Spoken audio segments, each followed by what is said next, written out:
Halo semua, selamat pagi, salam sehat untuk semua. Pada kesempatan kali ini aku mau membahas masalah seputar investasi ya. Investasi dalam artian yang sebenarnya yang seperti kita ketahui bahwasanya kalau kita berinvestasi itu kita berharap ya dari imbal hasil ya atau return di kemudian hari atas apa yang kita investasikan. Ya, tapi ini tidak ada kaitannya dengan investasi dunia. Seperti misalnya yang ditawarkan oleh Koperasi Indosuria, terus Koperasi CSI, kemudian Koperasi KSB yang ujung-ujungnya dari ketiga koperasi ini tersebut adalah malah menyengsarakan investornya, ya kan? Mereka membuat program yang semenarik mungkin, kemudian tawarkan ke masyarakat secara luas yang katanya investasi yang mereka tawarkan ini adalah sangat prospektif, sama aman, sangat menguntungkan, dan nyatanya di kemudian hari apa yang kita investasikan di situ ternyata tidak bisa kembali kepada kita. Tidak bisa kita nikmati saat ini, sehingga kita malah kesusahan untuk mengembalikan apa yang kita investasikan. Misalnya saja kita berinvestasi dengan cara meminjam uang, kemudian menjual aset kita, lalu kita investasikan di produk tersebut. Nah, investasi yang mau kita bagikan, yang mau kita bahas pada saat ini adalah investasi mendidik ke anak kita, yaitu khususnya dalam membaca Al-Fatihah. Ya, jadi begini teman-teman, kalau kita seorang muslim, kita harus meyakini bahwasanya ketika kita meninggal itu ada 3 hal yang tidak akan terputus ya. Semua aktivitas kita terputus kecuali 3 hal, yaitu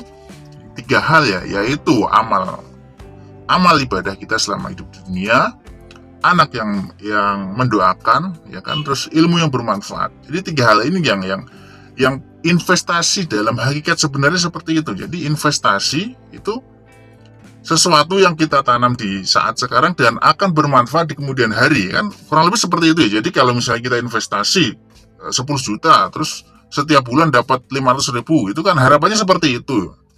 Nah, kenapa Al-Fatihah gitu ya yang perlu kita mungkin harus kita orang tua yang perlu mengajarkan kepada anak kita ya. Jadi kalau kita seorang muslim ya, tentu kita harus paham bahwasanya kalau kita membaca alif, lam, mim, ya, apalagi nanti bulan puasa itu tidak satu kata, tapi 3 huruf, ya. 3 huruf ya, dimana satu huruf itu bernilai mungkin bisa 10 kebaikan. Lalu apa hubungannya dengan Al-Fatihah? Teman-teman harus pahami bahwa Al-Fatihah ini adalah salah satu rukun ya kalau kita mau melaksanakan sholat yang 5 waktu ya. Jadi kalau kita sebagai muslim sudah balik, kita itu ada kewajiban sholat 5 waktu, yaitu duhur, asar, maghrib, isya, dan subuh. Nah, ini 17 rakaat ya. Dari 17 rakaat itu kita ya dengan mengajarkan anak kita membaca Al-Fatihah, yang di situ ada kurang lebih sekitar 130-an huruf, ya kan? Di kemudian hari, apalagi itu nanti dilipat gandakan pahalanya ketika bulan-bulan tertentu. Tentu ini yang harus kita perhatikan ya, jangan sampai anak kita itu diajari Al-Fatihahnya oleh orang lain. Minimal kita ya, karena ketika mereka nanti misalnya lagi sholat membaca itu, pahala itu akan mengalir kepada orang yang mengajarkannya, orang tuanya. Ya, jadi kita jangan terlalu sibuk dengan urusan dunia, kerja dari pagi sampai pulang malam, kemudian kerja berangkat anak masih tidur, pulang kerja anak sudah tidur. Jadi ada kesempatan, ada satu momen yang mungkin bisa kita upayakan ya, khususnya dalam mendidik anak kita, yaitu salah satunya itu tadi, mengajarkan anak kita membaca Al-Fatihah. Kenapa harus kita? Jadi kita harus paham dulu ya bahwasanya Al-Fatihah ini salah satu rukun wajib ya, salah satu rukun yang ada dalam sholat, dimana kalau kita seorang muslim dalam sehari itu minimal sholat itu ada 5 kali ya, dan 17 rakaat.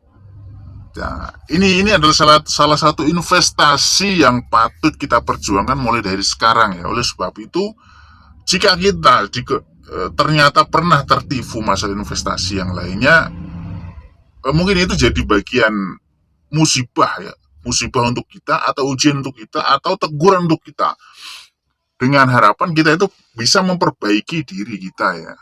Nah, oleh sebab itu pada kesempatan ini mari kita perbaiki kualitas ibadah kita, mari kita perbaiki anak keturunan kita dengan bekal ilmu yang mencukupi dan memadai ya, dan bisa diambil dari banyak pihak ya. Jadi kita bisa saja, kayak semalam saya alhamdulillah itu qadarullah menghadiri acara pengajian yang jarang sekali kita ikuti, kemudian di,